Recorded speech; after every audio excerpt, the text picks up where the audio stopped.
नमस्कार, मैं दानिश अंसार और आप देख रहे हैं पीआरबी। महाराष्ट्र में बीजेपी ने प्रचंड बहुमत से जीत हासिल की, लेकिन इस जीत को लगातार चुनौती मिल रही है। कोई नेता, कोई पार्टी कह रहे हैं कि सुप्रीम कोर्ट जाएंगे और कोई कह रहा है कि चुनाव आयोग जाएंगे। हरियाणा चुनाव में क्या हुआ था? हरियाणा चुनाव में आपने देखा था कि कांग्रेस सुप्रीम कोर्ट गई थी, कांग्रेस ईवीएम पे सवाल उठाई थी। वो जो बैटरी जो 99% चार्ज थी उस पर भी सवाल उठाई। वो 99% वाली कहानी खत्म होने का नाम नहीं ले रही है, वो फिर महाराष्ट्र चुनाव में दोहराई गई। फहद सौरभ भास्कर के जो पति हैं, जहां से चुनाव लड़ रहे थे, वो लगातार जीत रहे थे, लेकिन जैसे ही 99% वाला ईवीएम खुला, वहां बीजेपी की कैंडिडेट जीत हासिल कर ली और फहद जो है चुनाव हार गए।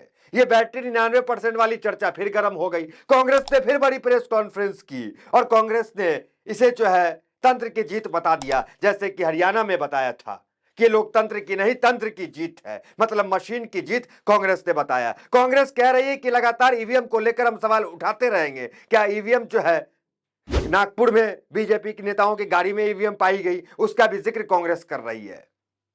तमाम चीजें आपको बताएंगे। उससे पहले हरियाणा को लेकर जो बड़ी खबर अभी आई है, महाराष्ट्र को लेकर क्या कुछ चल रहा है। महाराष्ट्र में जो एक राष्ट्रीय पार्टी है, उसने चुनाव लड़ने का, जो चुनाव लड़ती थी वो हर जगह, चाहे वो राज्य के चुनाव हो, लोकसभा के चुनाव हो, हर जगह चुनाव लड़ती थी, उस पार्टी ने कह दिया कि अब हम चुनाव ही नहीं लड़ेंगे।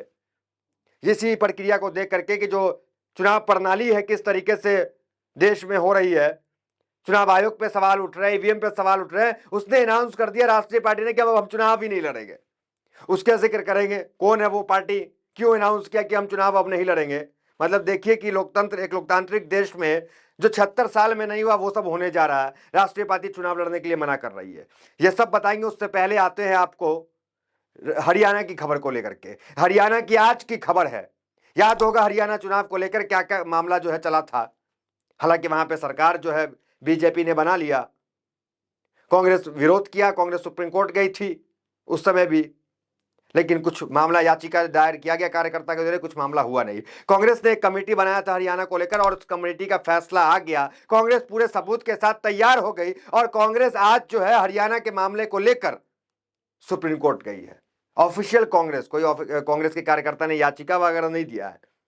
कांग्रेस की पूरी टीम पूरी रिपोर्ट के साथ, कांग्रेस के अध्यक्ष हरियाणा के सुप्रीम कोर्ट जा रहे हैं और पूरे सबूत के साथ कि इतने सीटों का मामला है और इस सीट पे सुप्रीम कोर्ट अपना फैसला सुना है। ब्रेकिंग न्यूज एक बार आप देख ले, फिर महाराष्ट्र पे आते हैं और वो राष्ट्रीय पार्टी जो चुनाव लड़ने से ही इनकार कर दिए उस पर आते हैं। और महाराष्ट्र को लेकर क्या खबरें चल रही है, अभी क्या चर्चाएं चल रही है कि कांग्रेस आखिर क्या करने वाली है महाराष्ट्र को लेकर। प्रेस कॉन्फ्रेंस में कांग्रेस ने क्या क्या, वो सब बताएंगे। पहले आप ये देखिए क्या ब्रेकिंग न्यूज चल रही है, उस पर नजर डालिए।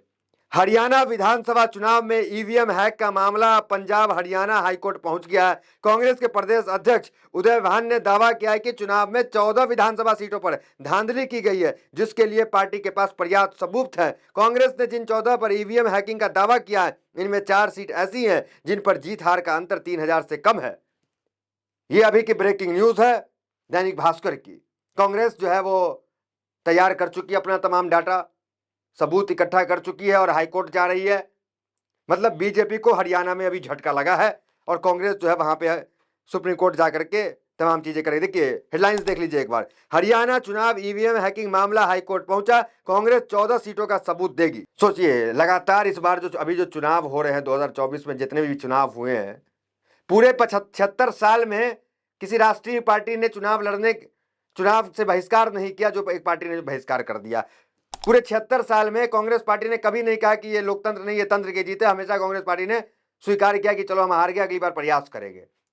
पूरे 76 साल में पहली बार कांग्रेस पार्टी चुनाव आयोग का रुख हरियाणा चुनाव के वक्त करती है।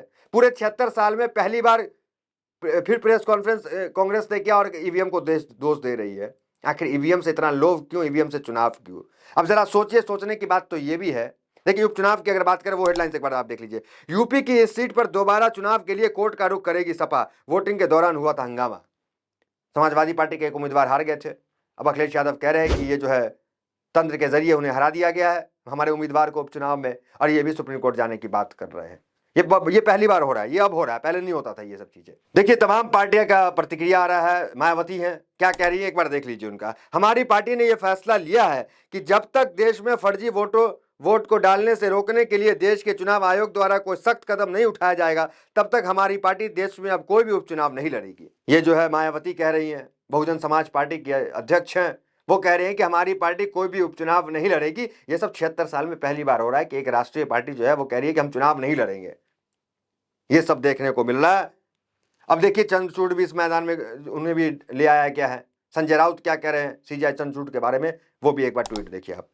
चंद्रचूड़ ने अगर निर्णय दिया होता तो आगे कोई हिम्मत नहीं करता। आप खिड़की दरवाजे खुले रखकर वहां से रिटायर हो गए। अब कोई किसी भी तरीके से पार्टी बदल सकता है या सरकार अपनी पार्टी छोड़कर बना सकता है। इतिहास चंद्रचूड़ साहब को कभी माफ नहीं करेगा। ये संजय राउत कह रहे हैं कि इतिहास कभी भी चंद्रचूड़ साहब को माफ नहीं करेगा।